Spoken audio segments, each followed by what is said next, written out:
Mahinangpo ng mga residente sa pagpanghakot sa ilang mga butang ngadto sa bag-o nilang Pinoy-anan. Inabagan sa kagamhanan, gisakay sa mga military trucks ang ilang mga butang. Pagabot sa North Hill Arbor sa Barangay Santo Niño, diin gitukod sa National Housing Authority ang 2,000 housing units, nagparehistro ang mga mulupyo. Aduna na'y kuryente ang mga permanenteng balay. Apan, wala pa hinuoy water connection ang resettlement area.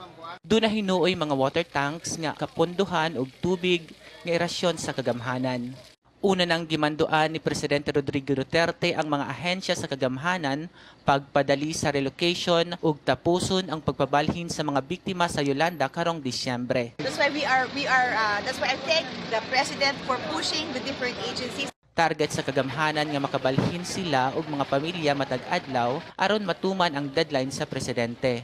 Gihulagway ni Presidential Assistant for the Visayas Michael Dino ang ila karong gihimo nga Duterte speed. Within 18 days from that day, at least nakapaglipat na tayo ng at least 280 families.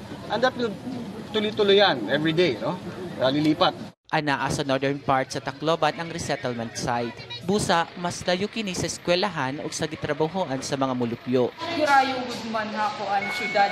Ngano sa pagaan, kawarang pasahe. Mas pabor unta alang sa pamilya ni Maria Hasmin Patrimonio ang ilan karaan Pinoy-anan sanglit dili lang ang pagpanagat. Siyempre, pagkaon, bangin waray, kay gudadagat ang kuko ang permi. Dili pa hinuon ipabungkag ang mga karaang balay sa mga mulupyo sanglit ang mga bata nagtungha pa sa eskwelahan sa San Jose area ug lisud pa ang pagbabalhin niini sa mas duol nga eskwelahan. Ako sinalay kay ako di naman na pwede mag-transfer.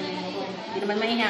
Tungod kay 20 kilometros ang eskwelahan gikan sa housing site, hatod kuhang mga batang nagtungha pinaagi sa libreng sakay nga gitanyag sa usa ka private company. Mutukod sabog satellite office ang City Hall haduol sa housing site aron maatiman gilayon ang mga mulupyo. Wilmar Camasona, Tacloban City.